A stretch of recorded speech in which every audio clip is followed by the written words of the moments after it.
Hello everyone and welcome back to Wendy's Way. It's been a couple weeks I think since I released a video and I want to give you an update on what's happening in my life. Just sitting here trying to think about what all has happened in the last 2 weeks. Right now I feel like I've got cotton mouth and I've been drinking like crazy, but yesterday was my third chemo session and today I've just been dry all day long.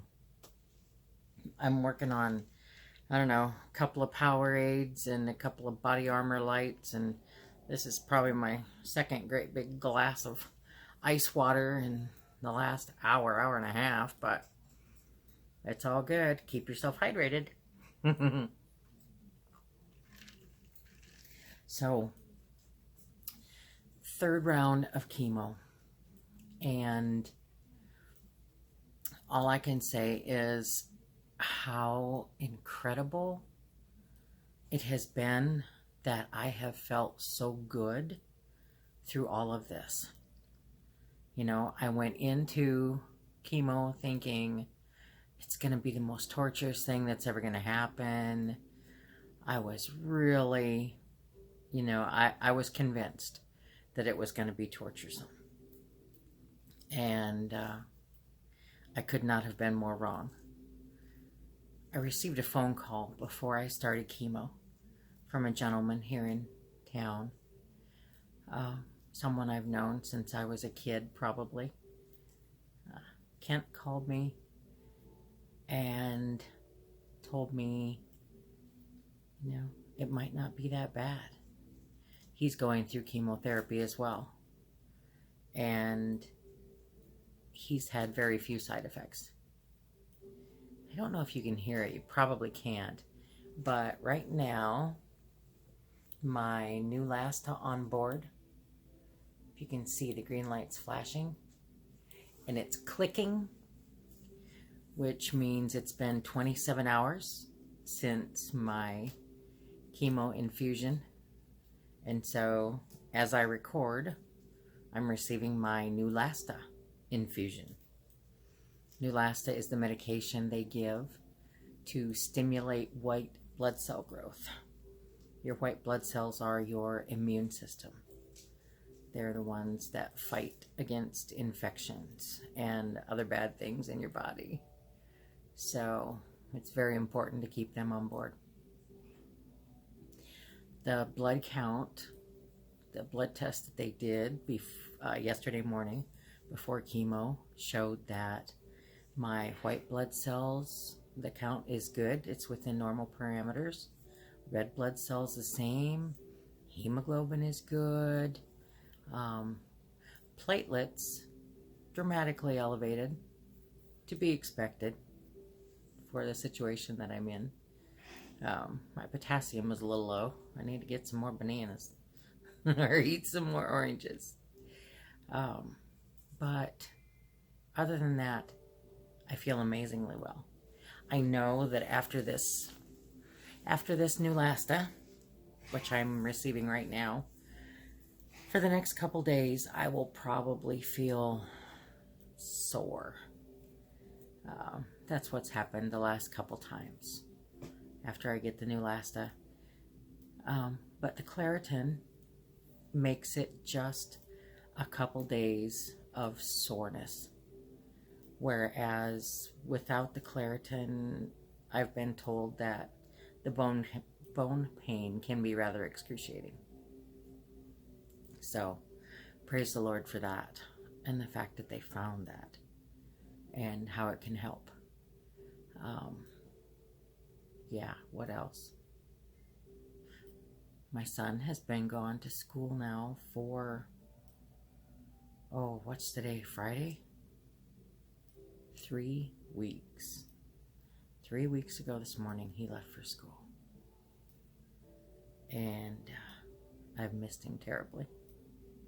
We stay in touch. We called a few times, and then he's an artist, and quite often he works with ink, big into calligraphy and things like that. And He inked his phone. And it doesn't work right now. And he's working on getting it replaced. So we've been communicating through Facebook Instant Messenger and Facebook Video Chat. Not often enough for my liking, but when he has to have time away from class and away from work and, you know, with his computer, because he doesn't have a phone, I'll take what I can get. You know, when we do talk, it's beautiful and it's valuable, and we miss each other. We have a pretty special mother-son relationship, I think. My sister has been here 2.5 weeks. She got here on a Tuesday evening and Blue left on Friday morning, and so I have had someone here, you know, living with me and loving on me and helping me consistently. If all goes well and as planned, she'll be going home to North Dakota early to mid next week, which will mean that she will have been here for 3 weeks. And that's a long time, you know. She misses her husband and her friends up there, and they miss her. And I understand that, and I'm very, very blessed that she could take the time to come and spend with me. And she's been helping out in the garden. My garden, it produced an amazing amount of food, all things considered. Because when it was in the initial stages, like when the tomato plants really needed pruned and tied, and when the pole beans needed guided and secured, I wasn't here. You know, I was having surgery and recovery and all those things, and I was just eternally grateful that the people in my life could make sure that my garden had water. And you know, the medical needs versus, you know, a garden, which primarily is a hobby at this point, you know, who cares? But it produced an amazing amount of food. Had some very special friends from church come over and harvest for weeks in a row, and took the majority of the produce to church and shared it with the church family there. I've sent bags of food home with friends and family members, and my sister has been cutting and dehydrating peppers and all kinds of things.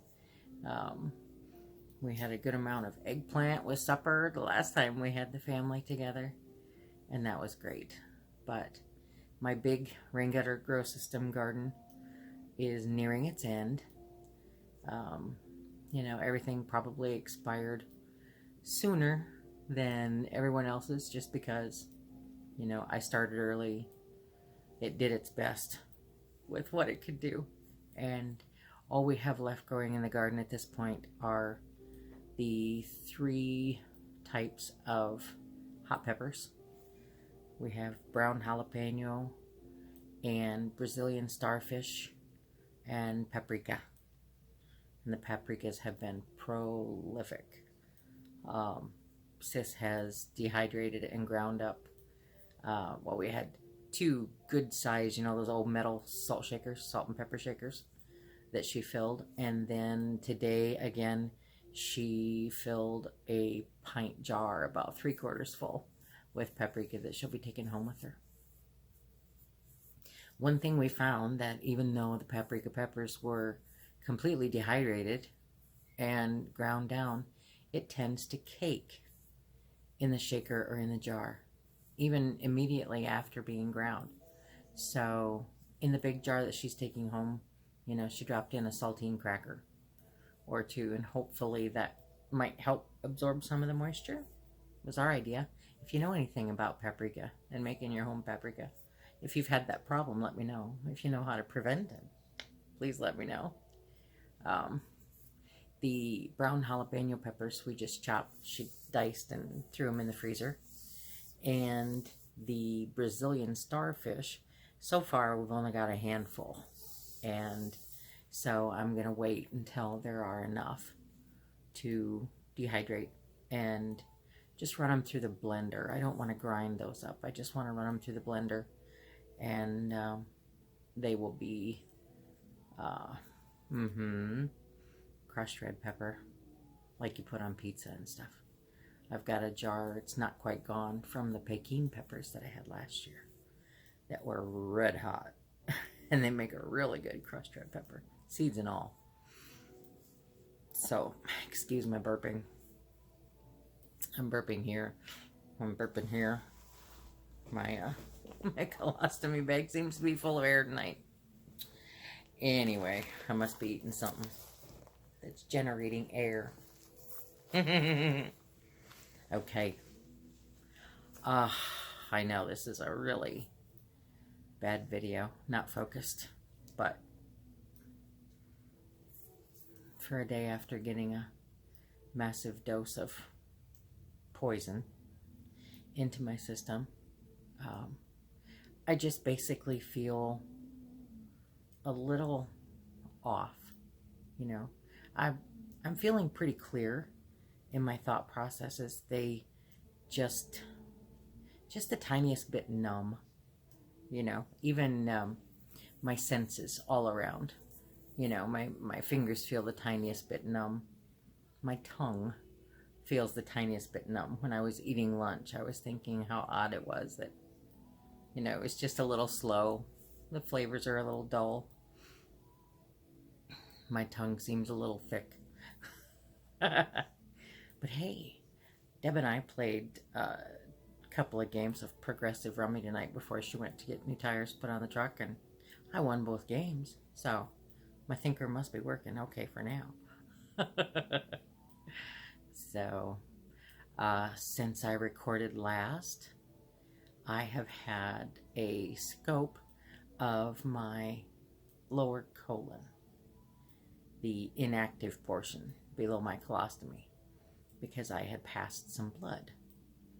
And the gastrointestinal doctor, Dr. Patel, he scoped, and I actually was, well, I knew I would be awake, but I didn't think I would remember it. But I did. When they gave me the sedation, I went, you know, I dozed off. But then I woke up and I remember watching him scope my colon and show me the things that he found that ended up, when we got the test results, they are small lesions of cancer in my lower colon. And lab shows that they are the same gynecological cancer that they removed from my abdomen. And in talking to Dr. Madadi, I thought maybe, you know, when they were separating the sections, the ascending and descending sections of my colon, primarily they removed during the big surgery where they took my spleen and all the cancerous things that were in there. And I wondered if maybe, you know, that's when the cancer cells would have gotten inside the colon during surgery. And she assured me, no, absolutely not. No, that would not have happened. Yeah, she said that they would have actually come through the wall of the colon. And, you know, that's how they would have entered. They would have actually permeated it. And in reading the test results now, I can access all the test results from the Cancer Center, Allen Hospital, Digestive Health, Iowa City. You know, it's just that some of the terms and the things that they're talking about really isn't clear until they tell you about it in layman's terms. And the Cancer Center and Allen, all those people are very, very good at explaining every little detail. Iowa City, however, I really don't think I got a lot of information from them after my surgery. And so today I even went in and requested more. I need specifics. It shouldn't take the digestive health doctor to turn over a piece of paper, draw my colon, and show me what the doctor in Iowa City removed. The doctor in Iowa City should have shown me that. So I'm confident they'll give me what I've asked for so I can better understand. And so when I was told that there were little bits of cancer inside my colon, I was, surprised. And so we went and did the results, and the Waterloo doctor, Dr. Madati, talked to Dr. Gonzalez in Iowa City, and he told her, oh, well, yes, they were there after her surgery, and it's documented, but I don't recall anyone ever telling me or my son that that was the case, or we may have known. But the consensus after the CAT scan and the scope is that these bits of cancer that are in my lower colon are all less than a centimeter in size. And since the doctor in Iowa City found them right after my surgery, they have not grown any. They are the same gynecological cancer that we're currently treating with chemotherapy. So at this time, there is no immediate need to change our plan. We're going to continue on with the chemotherapy. I'm half done. I have had 3 treatments. I have 3 to go. If my blood work remains as good as it's been, I should be done by Halloween. October 29th will likely be my last chemotherapy. And after that, then we'll look at everything. And, oh, the best thing that Dr. Madati told me yesterday when we were talking about those little cancerous things inside my lower colon is that after the chemotherapy and everything is done, when they examine and when I'm healed up from the chemo and they decide whether or not they can reverse my colostomy, which is still my prayer and obviously still on the table for the doctor.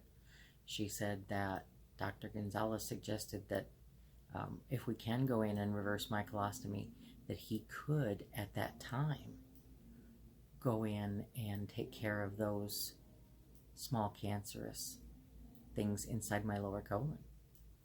Yes. God is good. God is so good to me. He has given me so few side effects. I mean, when Kent called before I started chemo to tell me that, don't dread, don't assume that it's going to be bad, because it might not be. He was so right. He was so right.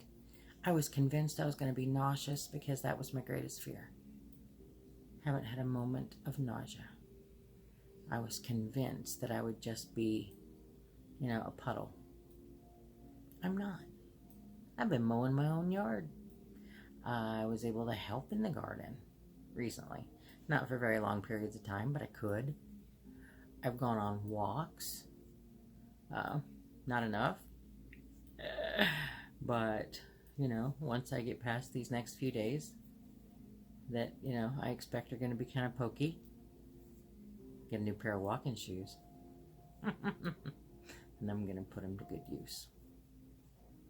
So, it's a beautiful place. It's a beautiful world. And God is blessing me greatly in it.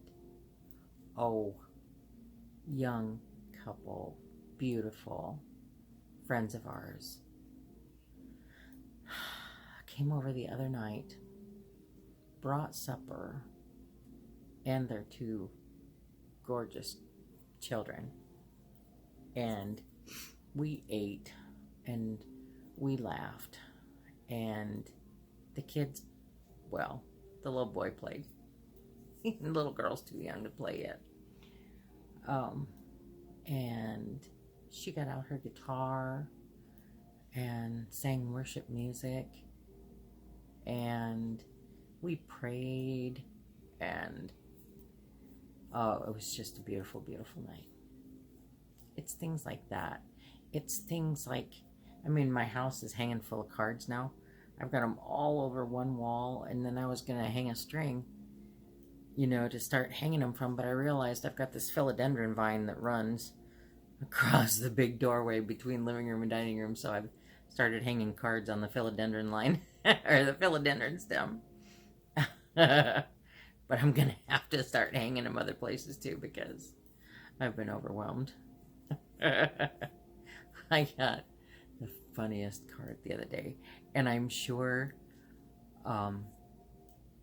you know, many people would go, oh, how could somebody do that?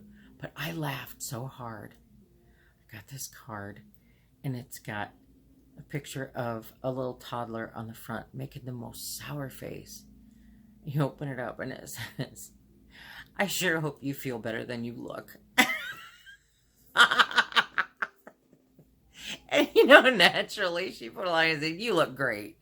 But I laughed hysterically at this card. And it reminded me that, you know, you just have to laugh. You just have to love life and take it as it goes.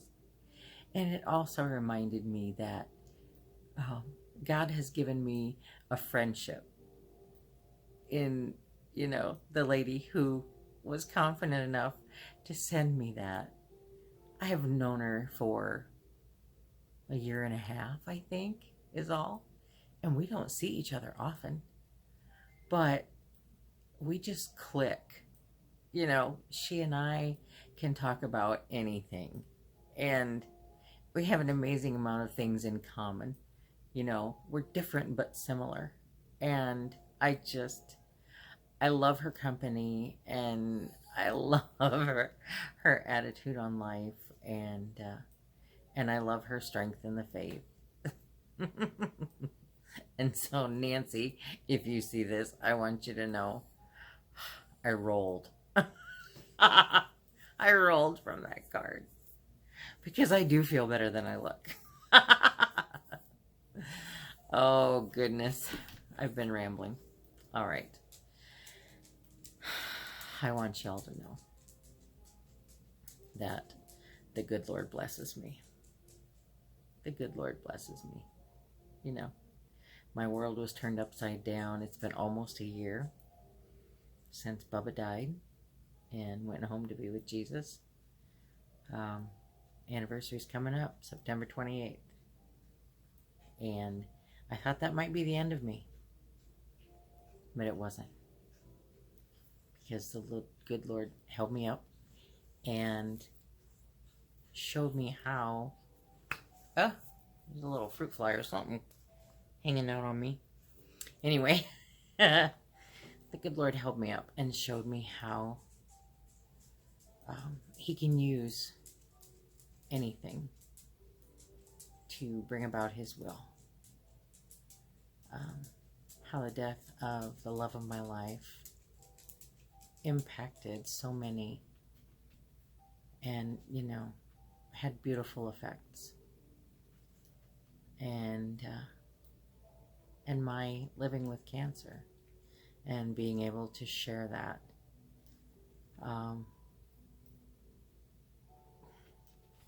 The hardest roads can bring about the best in people, and the knowledge of Christ, and His grace, and His peace, and His mercy. So, hi, Frodo. May the good Lord, who blesses me each and every day of my life, bless you as well, today and always. Amen.